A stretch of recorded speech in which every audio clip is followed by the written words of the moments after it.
یار کو دیدائے خوبار سے اوجل کر کے، مجھ کو حالات نے مارا ہے مکمل کر کے۔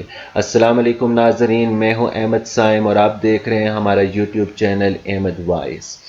ناظرین، آج کی ویڈیو میں ہم بات کریں گے پاکستان تحریک انصاف کے سینئر رہنما جہانگیر خان ترین کے بارے میں۔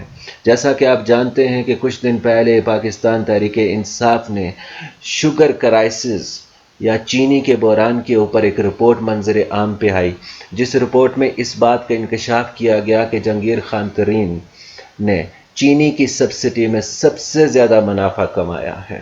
اس کے بعد جہانگیر خان ترین مختلف ٹی وی شوز میں اپنے آپ کو ایکسپلین کرتے ہوئے نظر آئے۔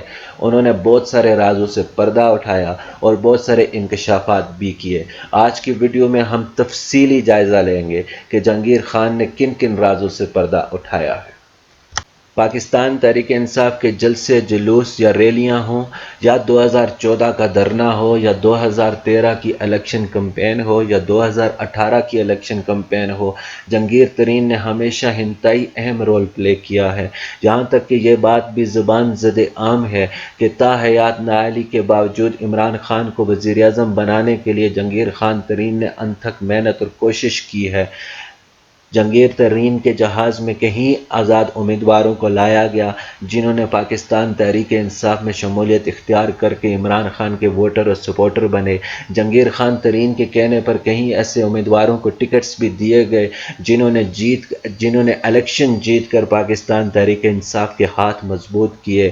عمران خان کو وزیر اعظم بنانے میں سب سے اہم کردار ادا کرنے والا جہانگیر خان ترین آج کچھ رازوں سے پردہ اٹھا رہا ہے۔ ایف آئی اے کے چیئرمین واجد ضیاء نے چینی بحران کے اوپر ایک تحقیقاتی رپورٹ شائع کی ہے، جس رپورٹ میں انہوں نے انکشاف کیا ہے کہ چینی پر دی جانے والی سبسڈی کی وجہ سے جہانگیر ترین کو تقریباً 56 کروڑ روپے کا فائدہ ہوا ہے اور پچھلے 3 سالوں میں تقریباً 3.5 ارب روپے کا فائدہ ہوا ہے۔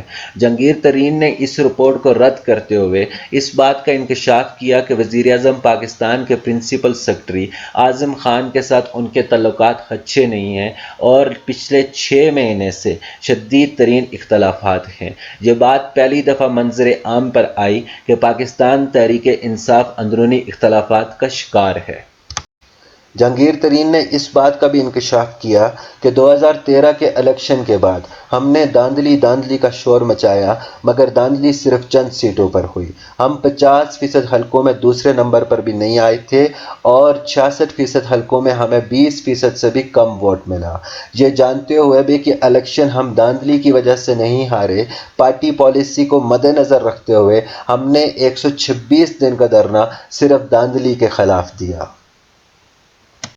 مزید انکشافات کرتے ہوئے جہانگیر ترین نے کہا کہ 2014 میں دھاندلی کے خلاف دیے جانے والے دھرنے میں واحد آدمی ہوں جس نے پورا دھرنا سنبھالا۔ انہوں نے کہا کہ 2014 میں جب دھرنا دیا گیا تو اس وقت کوئی انتظامات نہیں کیے گئے تھے۔ عمران خان صاحب گھر چلے گئے، میں عمران خان صاحب کے پاس گیا اور میں نے ان سے یہ کہا کہ شام تک سارے انتظامات ہو جائیں گے۔ عمران خان کو وزیر اعظم بنانے میں جہانگیر خان ترین نے ایک بہت اہم کردار ادا کیا ہے۔